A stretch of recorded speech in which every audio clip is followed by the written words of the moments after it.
Assalamualaikum warahmatullahi wabarakatuh. Berjumpa lagi teman-teman yang dirahmati Allah.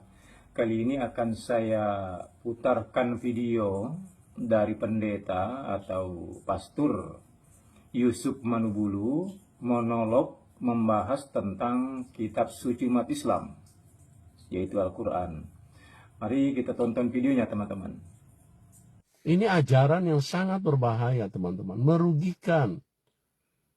Bukan cuma saya, yang terutama kalian, karena kalian semua pasti masuk neraka, teman.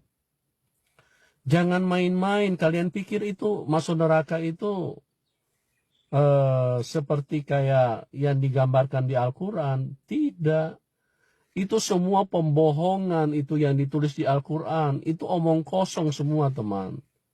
Tidak ada dasar-dasar kebenaran itu. Ya.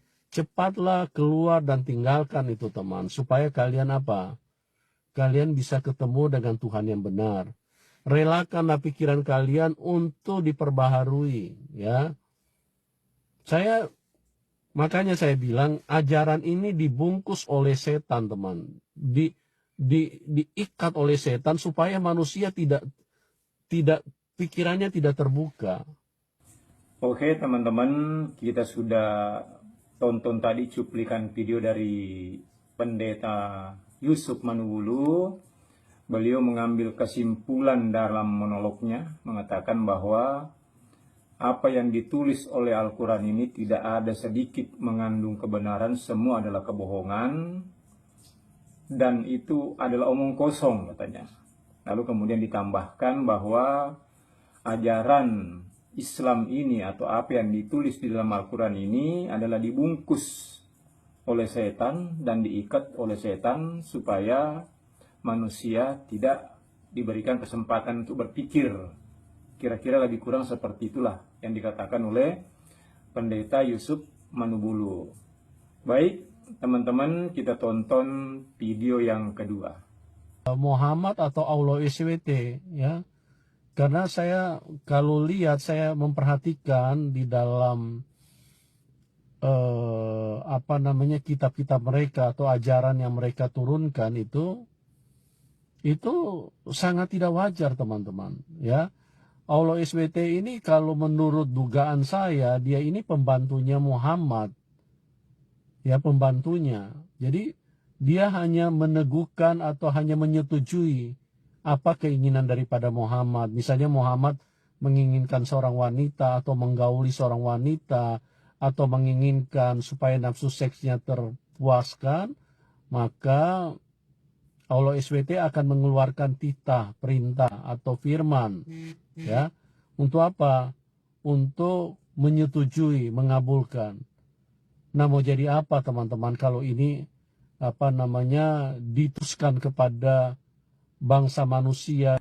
Oke teman-teman, video yang kedua pun kita sudah tonton, yang pada intinya pendeta Yusuf Manubulu mengatakan bahwa ajaran Al-Quran ini tidak ada nilai kebenarannya. Bahkan mengatakan dugaan saya Allah SWT ini hanya sebagai pembantunya Muhammad, karena setiap ada keinginan Muhammad menggauli perempuan atau menuruti nafsu seksnya Muhammad, maka Allah dengan segera mengeluarkan titah, atau kalau umat Islam mengatakan Allah segera menurunkan wahyu. Ya, jadi itulah kata-kata tadi inti yang disampaikan oleh pendeta Yusuf Manubulu ini di dalam video monolognya teman-teman. Jadi hemat saya begini dan himbauan kepada seluruh teman-teman, karena kalau tidak salah orang ini bukannya pernah masuk penjara ya, dengan kasus penistaan agama. Saya melihat justru setelah keluar penjara ini semakin menjadi-jadi, dan saya tidak tahu beliau ini ada di Indonesia atau di mana ini. Kalau beliau ada di Indonesia ini ya saya berharap ya supaya tokoh-tokoh Islam, tokoh ulama kita supaya segera menindaklanjuti video monolog beliau ini. Dan kepada teman-teman ya tolong dibantu, di-share, diviralkan supaya segera ada tindakan teman-teman. Karena ini tidak bisa dibiarkan, karena ini sudah suatu hal yang sangat menghina kitab umat Islam sendiri. Dikatakan tidak ada nilai kebenaran di dalamnya. Dikatakan ini ajaran setan. Lalu dikatakan Nabi Muhammad dengan Allah itu dibalik. Allah pembantunya Nabi Muhammad, segera menyetujui keinginan atau nafsu seks Muhammad, kira-kira seperti itulah apa yang disampaikan atau narasi yang disampaikan oleh pendeta Manubulu ini teman-teman. Ya, oke teman-teman, itu saja narasi dari saya. Sekali lagi saya katakan ya tolong bantu viralkan video beliau ini supaya segera ada tindak lanjut dari tokoh-tokoh Islam atau ulama-ulama Islam. Oke teman-teman, tetap semangat menyebarkan kebenaran Islam. Sampai berjumpa di video berikutnya. Wassalamualaikum warahmatullahi wabarakatuh.